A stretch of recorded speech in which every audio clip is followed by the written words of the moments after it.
Don't you pretend like we're not friends. Try to unpack something today that's a little bit complicated, and I'm still trying to figure it out in my head. It's come good in the meanwhile. At the same time, I'm kind of interested to see what's in some of these rocks. This rock has got some real nice stuff going on in it. It's got some quartz running through it. Maybe. You know, I just remembered. Just remembered. Oh. Boo! Beep. Took me a while because my shed's a disaster currently. I'm waiting for shelving. This rock. Mick, Gadsy, and I found several pieces of gold each around this. This is what the old timers were chasing in this old abandoned mine. A regular quartz vein right next to this that they had completely left alone, and you could tell that they were diving in down on this particular material. I don't know why, it looks like bedrock to me. But then I am certainly not a geologist, and I am willing to take a chance on it, right? I have been struggling with these feelings of a bit of disillusionment around the prospecting community. And I say that not because I feel like I'm jaded. I feel like the I was gonna say tempo. The tempo is probably a right word for it. The feeling that I'm getting from the community, or I had been getting from the community, really felt nasty. Not as in like directed towards me, but just in general.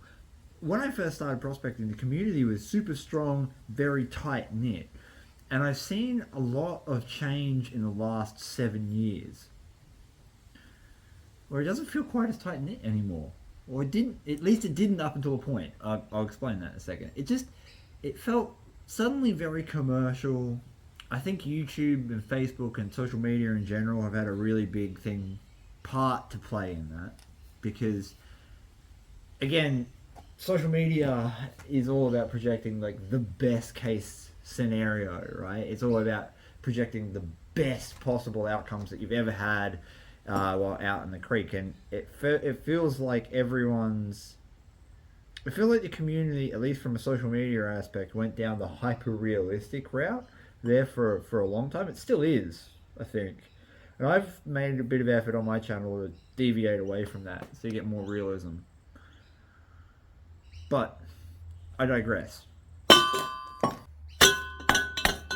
That's a weird feeling rock.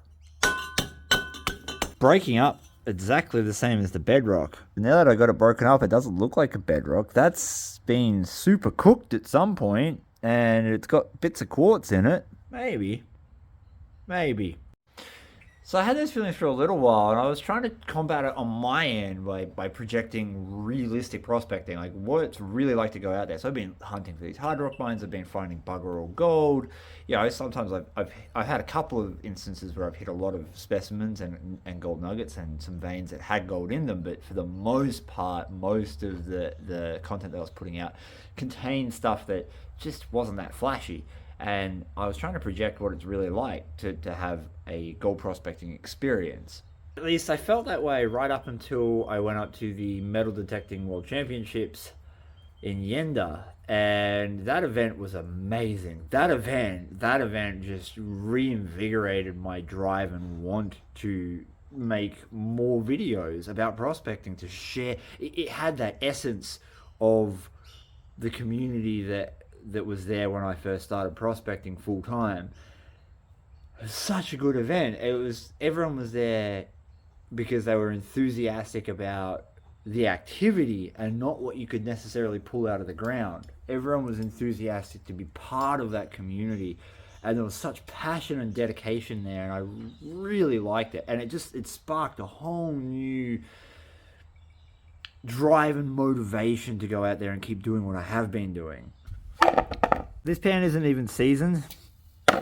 Like, there are no rules.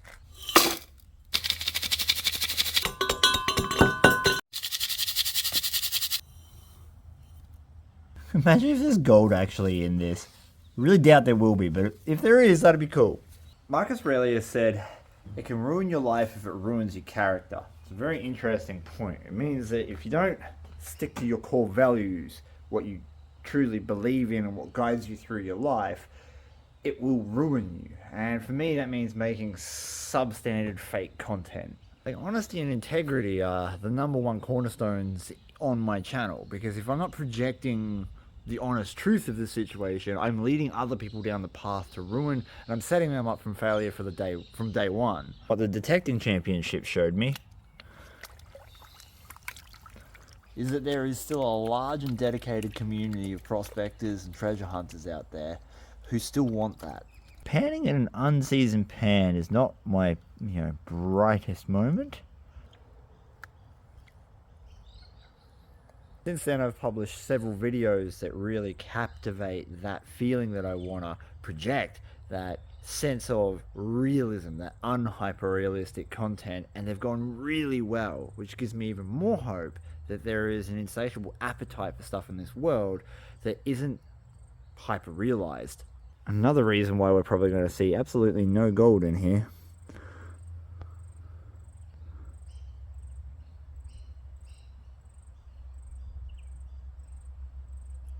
I'll be damned, I can see. Oh my god. Look at the gold! What? There's a little bit too much gold in that to be contamination. That is very surprising. Well, I guess I'm going back there. Don't get me wrong, it's incredibly small stuff, but this is just one rock. That's just one rock. What? That's confusing. That's very confusing.